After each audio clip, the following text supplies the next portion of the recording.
I am David Lee Carey. I've got care literally in my name, and I truly do care. Why? Because I'm David Lee. And if you're asking, yes, I compounded my first and middle name to make it an adverb. Davidly, which is not how you spell my middle name, but whatever. I want to coin that term. I feel like a lot of people kind of do something fun, creative with their name, right? It's good marketing if that's what you're trying to do for yourself. We go through life and we try to define ourselves, whether it's, I want to define myself by my values. I want to define myself by what it is that I do in the world, right? That's how first names came out. If your last name is Mason, I can guarantee that you have Mason or like masonry in your background. For a long time, I thought my name was Carey. I had to be corrected. I thought we were carriers. We carried things. I pick things up, I put them down. Well, I don't put them down. Technically, I pick things up and I take them someplace. What do I do when I get there? Who fuck knows? We're carries. But I was corrected that they're carries. Carries. We care a lot because we have care in our name. I want to trademark this. I want to patent this David Lee because I actually have a definition for it. And I think a lot of people could jump on board for what this means. So as you hear me flip through my notebook, I wrote this down. That's how much I've put thought into this. But I also don't even need to read it because I know what it means. It's very personal, but also global. It's more than just myself. To be David Lee as an adverb. It's a positive, energetic open-mindedness. It's a sense of organic and natural way of being. I like to think of it as a willingness to learn and grow, to do things with the intent to help others around you. So meaning anything that I learn, anything that I grow into my life, I will be sharing that. I feel like everyone could benefit from being open-minded. Everyone can benefit by sharing their passions and dreams with the world, because when the world knows exactly what it is that you're after, it's like getting a roadmap. If you don't know where you're going, you're just kind of aimlessly walking, trying to find something like, I'm going to find something along the way. But if you have this idea in your head that said, hey, I want ice cream, you already know where you're going to go. It's a roadmap. You define it and the map lays itself out. You're like, well, I want to golf every day. Well, if I want to golf every day, I can't just do that by sitting here in this chair. I would need to find a golf course, find a driving range, find friends to golf. And by sharing that information, say, hey, I want to golf every day, and I post it online. How many other people say, hey, I can't golf every day, but I can golf Friday. Cool, that's one of 7 days. Already booked. Boom, found someone who wants to golf. Well, I can't golf Friday, I can golf Sunday. Cool, 2 days booked. You know, when you share that information, already a roadmap gets paved for you. I may be David Lee, but I have a really good feeling that I'm not the only person in this world who is David Lee. So to describe myself, David Lee. I am a positive, energetic, open-minded being that loves to learn and grow. My channel is all about the journey on taking that mindset and that kind of value into an activity that brings me outside. It keeps me active, and it's also mentally challenging. What motivates me to do that is the love of being able to use my mentality to do something physical that also requires a good mentality to be better at it. It challenges me to be a little bit more physically active and healthy and being out in nature. It also brings me spiritual joy to be close to something that I grew up with, around so many people that I valued growing up with, and a lot of people who supported me on this journey. And it's just really good to be out there in nature and feel connected with the world with a good mindset. It's a great game. It can teach you so much about yourself and about life.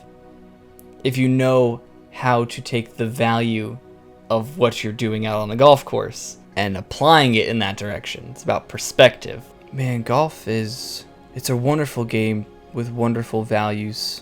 It's nice to be outside, be in nature. It requires flexibility, physical flexibility and mental flexibility.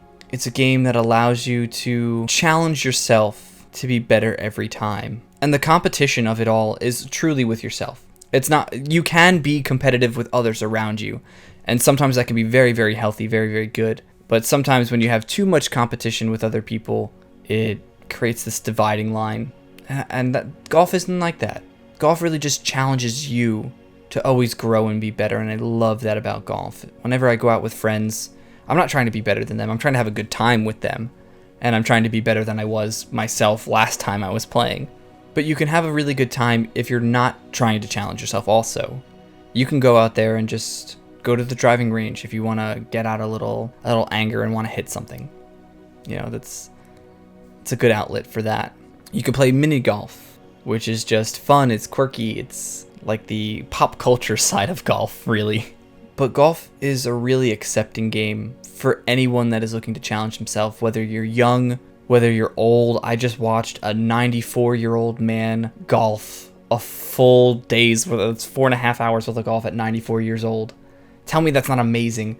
Yeah, I don't see any 94-year-old football players, baseball players. It's once you reach mid-30s, maybe even 40s, it's kind of like, all right, pack it in, you're done. But golf, you can play for your entire life. I love that. It's not eliminating anybody from trying to attempt to play it. There are people of different body types that all play golf. Different sexes, different everything. Golf doesn't seem to have this kind of bias on who can and cannot play it. The people can have biases, but the sport itself, balls don't care who hits it. Because at the end of the day, it's still going to get smacked by an iron club, and it's still going to fly in a direction in which that iron club hits it. Whoever's holding the stick does not matter. And I love that. I just love to be outside, get a breath of fresh air. I like walking the course, good healthy exercise. I don't mind riding the course, good way to make it a little bit faster if you want to be a little bit more tight on time. You can invite a maximum of 3 buddies at one single time, but you can also have an outing of 70 people. 100 people. Make a fundraising outing, which I do want to do. I already have a name for it. It's the Thomas and James Carey Memorial Golf Outing for my father and my grandfather, who really helped develop my love and passion for golf at such a young age. So that's in the works. If you would attend this golf outing, let me know down in the comments section that you would come out for this outing. That way I know that I can put it together and that I would have people to come to attend. Any and all proceeds I would send to St. Jude's Children's Research Hospital. I would absolutely send it there. And then of course we'll have raffles and prizes and whatever. Be a good time. A whole day's worth of events. Food will be included in the price. So come on out to this golf outing that is yet to exist. So at least in golf, to evaluate success in what makes a good golfer. For me, not that I want to be on a level with the pros, but there is an average score for any round of golf. Most courses it's 72 strokes, or for those that are not on golf lingo, 72 swings of your club making contact with the ball is an average round of golf. As of now, if you've been following my channel, you know that I shoot anywhere from the low hundreds to my better round, which is typically mid to low 80s. I would love to, on average, shoot low 80s, high 70s. That would be very successful for me getting better. If I can one day get to the point where I'm shooting in the mid to low 70s, even if I could touch the 60s, that'd be that'd be wonderful. That'd be like pro level. I'd have the best day of my life. But no matter what, whether I'm shooting in the low hundreds, whether I'm shooting in the 90s, the 80s, I'm having a great time being out there, being active, being in the middle of nature. There's a solitude to golf. There's an etiquette to golf about allowing people to focus and concentrate in their swing. Don't talk during their backswing. Don't really be moving a lot in their line of sight. And that's part of the individual nature of golf. And every time I go out there and I can just line up my shot, take a nice deep breath in, exhale, relax, and then take my shot, there's a serenity to it. And if I do it well, that's successful for me. If it's a poor shot, well, I'm not really worried about the bad ones. I just kind of move on to the next one because the next one will be better. But if I can end up shooting around where they're all really good, I'd say that's super success. I could feel good about the entire day. But I'm usually feel great anytime that I step out there. However I play. And honestly, challenging myself to play better. Like if I played great every single time I stepped out there, and if I wasn't getting, say I was on average, I'm shooting par, I'm shooting 72 every single time I go out there. That's average, right? I'd assume that I may just feel average, even though that would be an amazing round of golf for any individual. But having this area of growth that I can step into makes it seem very accomplishing or accomplishable. And I love it. I love the potential and room for growth in the game. And every time that I get a better swing, I find myself successful even for the day. Every time I go out there, I'm getting more and more successful. I guess the end goal would be to shoot average more frequently rather than not. And also, if I get a chance to meet some people out in the course, get to hear some good stories, how they got involved in golf and things like that, just meet really nice people. Golf is a great social community as well. And one day I'll be able to teach people how to appreciate golf, how to be good at golf, and mostly how to be really good at golf is to have a really good mind. And I value that a lot. The game is definitely 75% mental and just 25% physical, because it's just hit the ball, sit in the cart. Hit the ball, sit in the cart. Like, you need to be flexible. You need to have a little bit of strength. You need to, know the fundamentals of how the game physically works. But if you cannot balance the mentality of hitting those bad shots and being able to just let them go and move on to the next, kind of similar to life, if you get hung up on the bad stuff and don't allow yourself to move on and progress towards getting better in the good stuff, it can hold your whole game down. It really can. It can feel like life when you feel like you're in a rough patch and you're not sure how to get out of it. But the point is, you need to swing for where you want to go next. And you have to have that motivation and that aptitude to see the better spot. You have to see the next best thing that you're looking to do.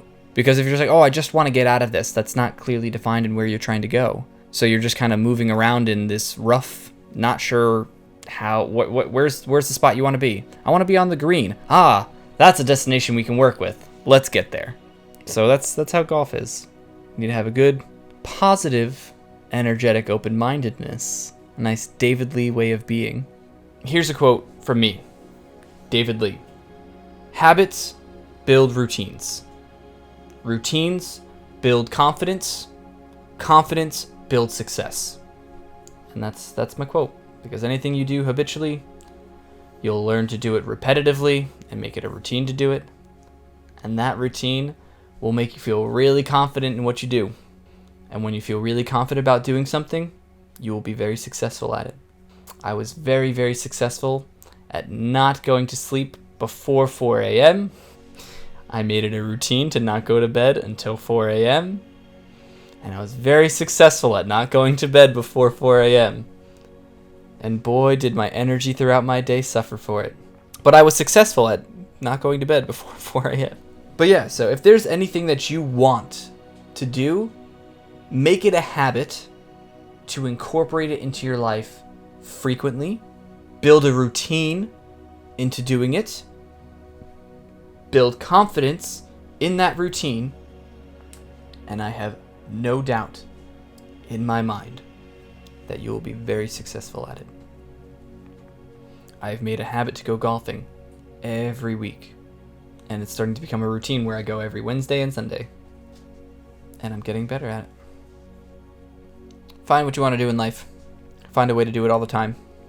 And always, or something that I was reading the other day, finances aside, if you could be doing anything that you wanted to do right now, what would you be doing? I know golf is not the cheapest thing to do a lot. It can get very expensive, especially if you're playing on the weekends. because a lot of people want to play on the weekends. That's when they have the time to do it. But money aside, I want to play golf all the time. So I have been. And now I have an interview to work at a golf course. So that's a lot of thoughts for today. I want to thank you for visiting my channel.